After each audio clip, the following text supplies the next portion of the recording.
భవానీని. అందరికీ నమస్కారం అండి. ఈరోజు గోధుమ నూక ఎర్ర నూక ఉప్మా చేస్తున్నానండి. చుట్టాలు ఆవిడకి కొద్ది షుగర్ ఉండడం కారణంగా ఈ బియ్యం నూక ఇవి పెట్టకూడదంటండి, కానీ పెట్టేశాను తెలియక.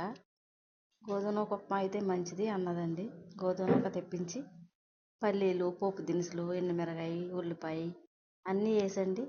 ఒక గ్లాసు నూకకి 3 గ్లాసులు నీళ్ళు, ఒక గ్లాసు నూకకి 3 గ్లాసులు నీళ్ళు. గోధుమ నూక కదండి, అందుకోసం ఎక్కువసేపు మగ్గాలి. ఉప్మా అయితే రెడీ అయిపోయినండి. చుట్టాలు అయితే ఇప్పుడు వెళ్ళిపోతున్నారు. ఉప్మా అయితే చాలా చాలా టేస్టీగా ఉందండి. షుగర్ ఉన్న వాళ్ళు కూడా తినొచ్చు. గోధుమ నూక ఉప్మా బలం అండి ఇంటికి. ఆ వీడియో మీకు నచ్చితే లైక్ చేసి, షేర్ చేసి, కామెంట్ చేయండి. ముందు సబ్స్క్రైబ్ కూడా చేయండి. నమస్కారం అండి అందరికీ. కామెంట్ మాత్రం ముఖ్యంగా